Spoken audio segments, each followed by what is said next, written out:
Good morning. আজকে আমরা third part নিয়ে আলোচনা করব। পিরিয়ডিক টেবিলে থার্ড পার্ট ভীষণ important, electron gain enthalpy or electron affinity. জিনিসটা একটু বুঝে নিব, ছোট্ট থিওরিটা একটু আমরা বুঝে নিব। কোনো একটা গ্যাসীয় পরমাণু থেকে একটি ইলেকট্রন যুক্ত করে তাকে নেগেটিভ আয়নে পরিণত করার জন্য যে শক্তি, যে এনার্জিটা রিলিজ হয় তাকে বলা হয় ইলেকট্রন গেইন এনথালপি। বোঝা গেছে যে কোনো একটা গ্যাসীয় পরমাণু সেটা যখন নেগেটিভ আয়নে পরিণত হবে তখন যে শক্তিটা রিলিজ হবে, যে শক্তিটা রিলিজ হয়, শক্তিটা উৎপন্ন হয় তাকে বলা ইলেকট্রন গেইন এনথালপি। একে ফার্স্ট ইলেকট্রন গেইন এনথালপি বলে এবং এটা সাধারণত নেগেটিভ হয়। কিন্তু আমরা যদি ফার্দার আর একটা ইলেকট্রনকে প্রবেশ করাই তাহলে সেক্ষেত্রে কিন্তু x-2 হবে। এটাকে বলা হবে সেকেন্ড ইলেকট্রন গেইন এনথালপি। এই মানটা কিন্তু সাধারণত পজিটিভ হয়। কেন পজিটিভ হয়?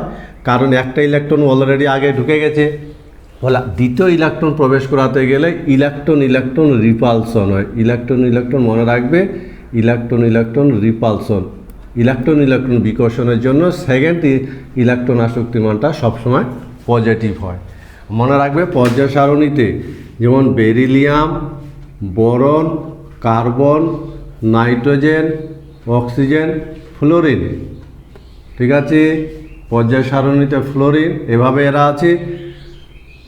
বেরিলিয়ামের পর magnesium, aluminium, silicon, phosphorus, sulphur, chlorine. Electron আসক্তি, যে ইলেকট্রন অ্যাফিনিটির মানটা বাঁদিক থেকে ডান দিকে ইনক্রিজ করে, মনে থাকবে ইম্পর্টেন্ট কথা কিন্তু, আর উপর থেকে নিচে ডিক্রিজ করে। অর্থাৎ একই পর্যায় বরাবর বাঁদিক থেকে ডান দিকে গেলে বৃদ্ধি পায় আর উপর থেকে নিচে শ্রেণী বরাবর নামলে হ্রাস পায়। কিন্তু বেশ কিছু জায়গায় ব্যতিক্রম আছে, যেমন এই জায়গাটাতে ব্যতিক্রম আছে, এখানে ব্যতিক্রম। এটা ভীষণ ইম্পর্টেন্ট, ভেরি ইম্পর্টেন্ট। সেটা হলো বোরনের অ্যালুমিনিয়ামের থেকে কম, তারপরে নাইট্রোজেনের ফসফরাসের থেকে কম, অক্সিজেনের সালফারের থেকে কম, আর ফ্লোরিনের ক্লোরিনের থেকে কম। এটা ভীষণ ইম্পর্টেন্ট। এই জায়গাটা কিন্তু খুব ভালো করে মনে রাখবে। সেই সঙ্গে মনে রাখবে গ্রুপ 18 যে আছে, গ্রুপ 18 এদের ইলেকট্রন আসক্তির মান বা ইলেকট্রন অ্যাফিনিটির মানটা পজিটিভ। এদের মধ্যে নিয়নের সর্বোচ্চ।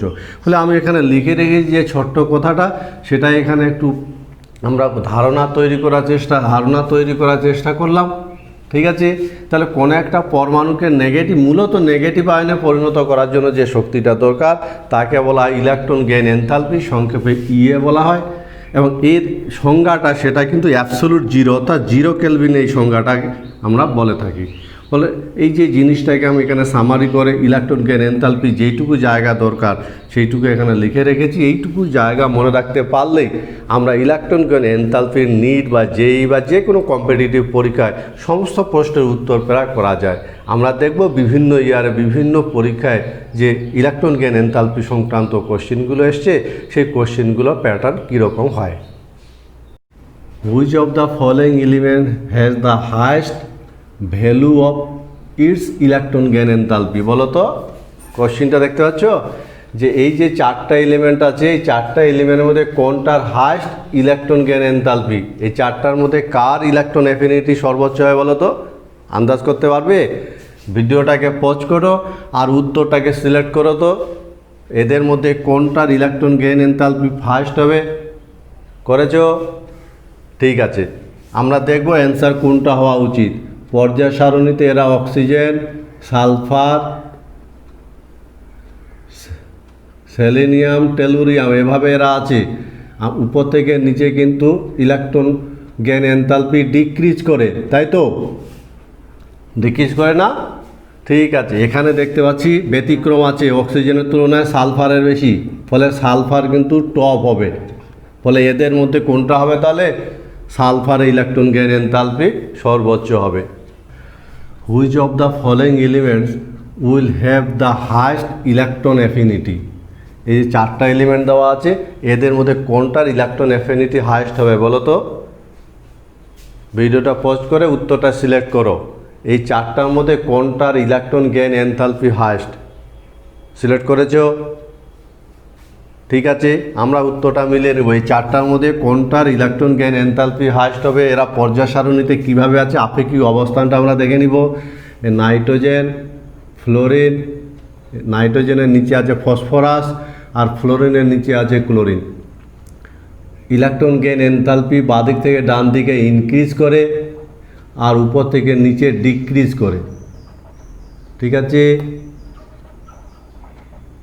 ঠিক আছে তো, তাই তো।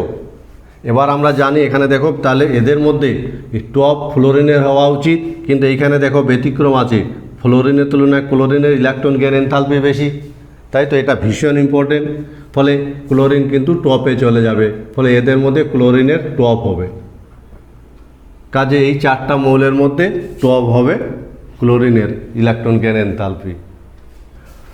The correct order of electron gain enthalpy with negative sign of fluorine, chlorine, bromine, iodine. Correct order, এই হ্যালোজেন মৌলগুলো যে আছে, বোঝা গেছে কোশ্চিনটা, হ্যালোজেন মৌলগুলো কারেক্ট অর্ডারে সাজাতে হবে। নেগেটিভ সাইনের ইলেকট্রন গেইন এনথালপির কারেক্ট অর্ডারে কী হবে বলো তো? ছবি সিলেক্ট করো দেখি, এ বি সি কোনটা সিরিজ ঠিক হবে, বুঝতে পারছো? কারেক্ট অর্ডার সাজালে সিলেক্ট করেছো, কোনটা হবে? A B C. আমরা দেখব কোন অর্ডারটা সঠিক। ঠিক আছে, দেখো এরা হ্যালোজেন মৌলগুলো এভাবে আছে, ফ্লোরিন, ক্লোরিন, ব্রোমিন, আয়োডিন, উপর থেকে নিচে ডিক্রিজ করে। ঠিক আছে, আবার এখানে দেখতে পাচ্ছ ফ্লোরিনের তুলনায় ক্লোরিনের বেশি, ফলে ক্লোরিন কী হবে? টপ হয়ে যাবে। ক্লোরিন টপ হবে, লোয়েস্ট কার হবে?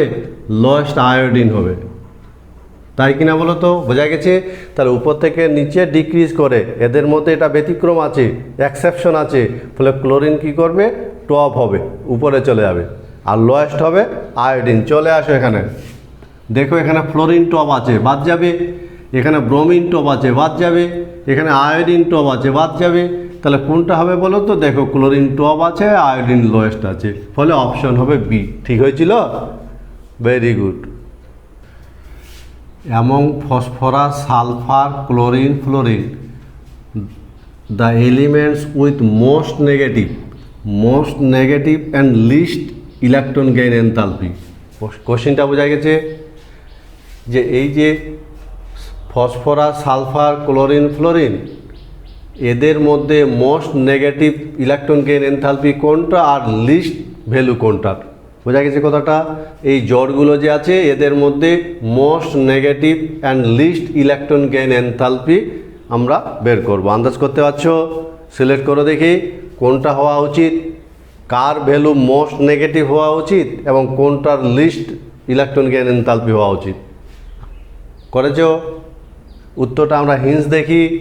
দেখো পর্যায়ের সাথে এরা কীভাবে আছে, এখানে আছে ফ্লোরিন, ক্লোরিন, আর তার সাথে আছে এখানে সালফার আর ফসফরাস, এখানে ফসফরাস, সালফার। এই হলো এদের আপেক্ষিক অবস্থান। আমরা জানি উপর থেকে নিচে ডিক্রিজ করবে আর এই দিক থেকে এদিকে ইনক্রিজ করবে। ঠিক আছে, কোনো অসুবিধা নেই, একদম সোজা। কিন্তু এখানে একটা এক্সেপশন আছে, ফলে ক্লোরিন কী হবে? টপ হয়ে যাবে, টপ নেগেটিভ হবে। আর এদের মধ্যে যেহেতু এদিক থেকে এদিকে ইনক্রিজ করে, ফলে ফসফরাস কী হবে? লোয়েস্ট ইলেকট্রন গেইন এনথালপি হবে, ফলে এদের মধ্যে টপ নেগেটিভ হবে ক্লোরিন, আর এদের মধ্যে লোয়েস্ট হবে যেটা, লিস্ট হবে যেটা, সেটা ফসফরাস। আমরা অপশন দেখব, ক্লোরিন টপ আছে কিন্তু সালফার লিস্ট, বাদ চলে যাবে। এটাতে ক্লোরিন নেই, এটাতে ক্লোরিন নেই, ফলে এখানে অপশন হবে সি, যেখানে ক্লোরিনের টপ নেগেটিভ এবং ফসফরাসের লিস্ট ইলেকট্রন গেইন এনথালপি হবে। The first IP of sodium is 5.1 electron volt. Then the value of electron gain enthalpy of sodium is কোনটা?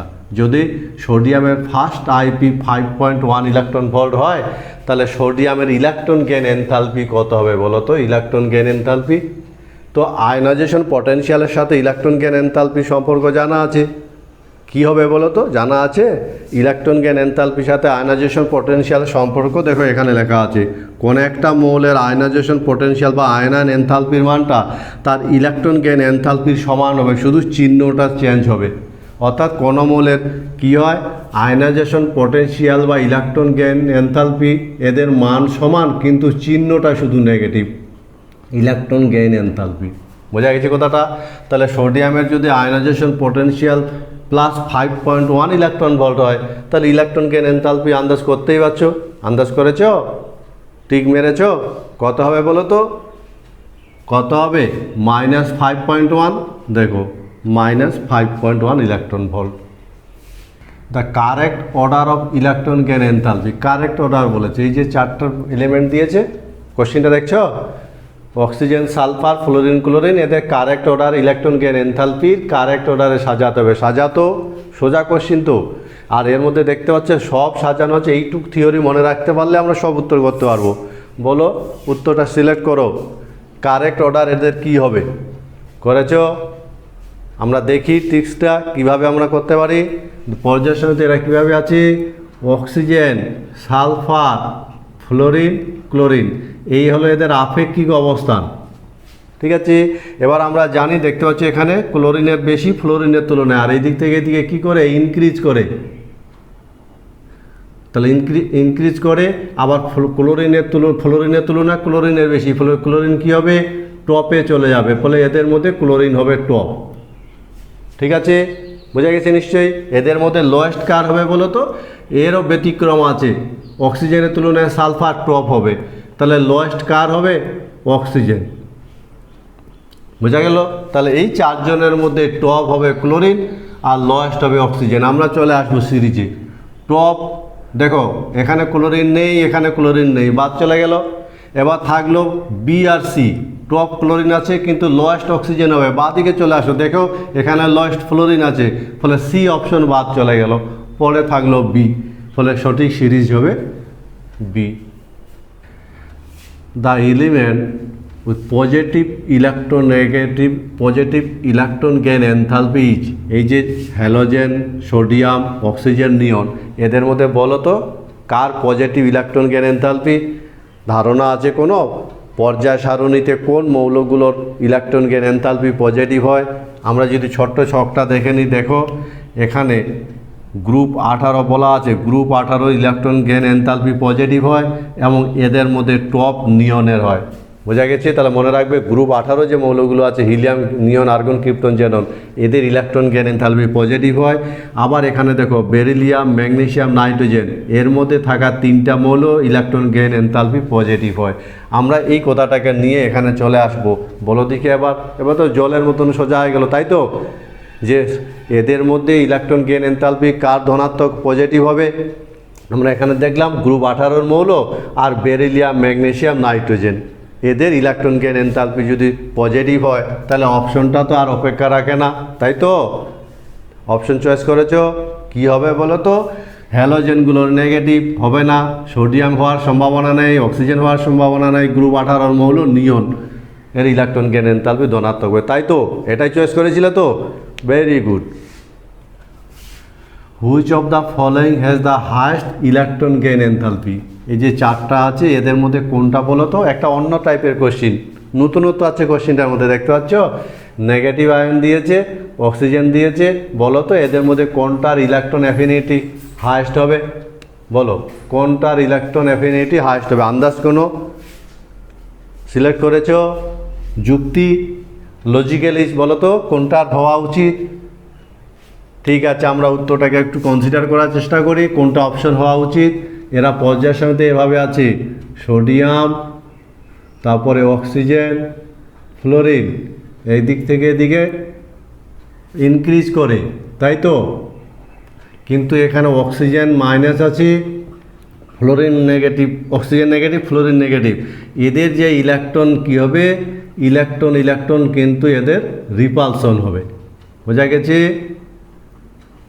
ইলেকট্রন রিপালশন, বিকর্ষণ হবে, ফলে এদের ইলেকট্রন গেইন এনথালপির মান হায়েস্ট হওয়ার সম্ভাবনা নেই, যেহেতু অলরেডি ইলেকট্রন এর মধ্যে নেগেটিভ হয়ে আছে, ফলে ফার্দার ইলেকট্রন প্রবেশ করাতে গেলে ইলেকট্রন রিপালশন হবে, তাই তো?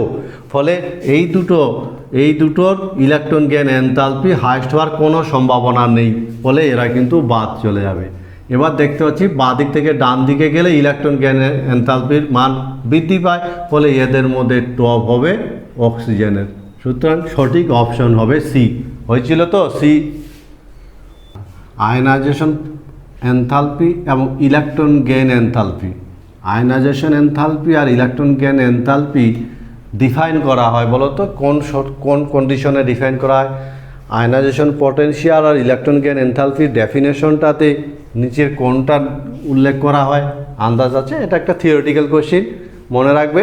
আয়নাইজেশন এনথালপি বা ইলেকট্রন গেইন এনথালপি দেখতে পাচ্ছ এখানে কী লেখা, অ্যাবসোলুট জিরোতে কিন্তু ডিফাইন করা হয়, অর্থাৎ এদের ডেফিনেশনগুলো অ্যাবসোলুট জিরোতে আমরা বলে থাকি। সেই জন্য আয়নাইজেশন এনথালপি এবং ইলেকট্রন গেইন এনথালপির এদের যে ডিফাইন্ড এট কী হবে তাহলে বলো তো?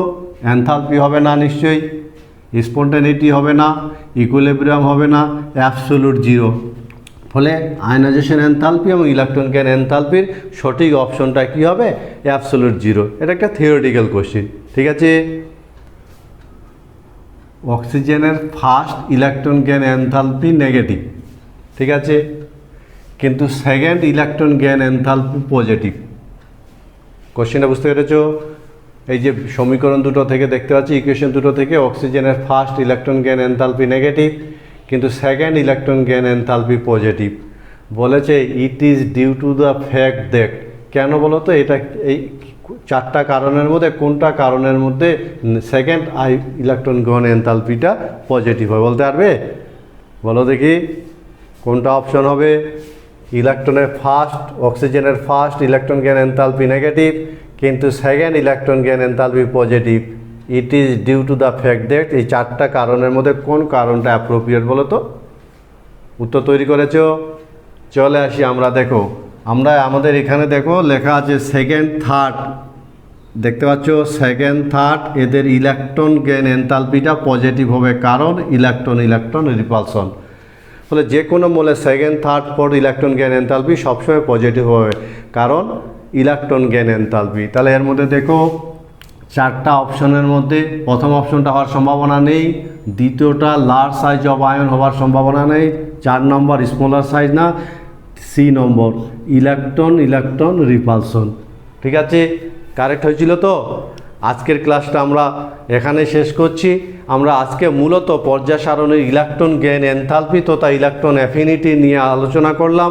আমার মনে হয় বোঝাতে পেরেছি, বোঝাবার চেষ্টা করেছি, এবং তোমরা অবশ্যই কমেন্টস করবে তোমাদের কী ধরনের ভিডিও নিজেদের উপকারে লাগবে, আমাকে অবশ্যই কমেন্টস করে জানাবে। আমি সেই ধরনের তোমাদের চাহিদা মতন ভিডিও বানাবার চেষ্টা করব। এই প্রত্যাশা রেখে আজকের ক্লাস এখানেই শেষ করছি।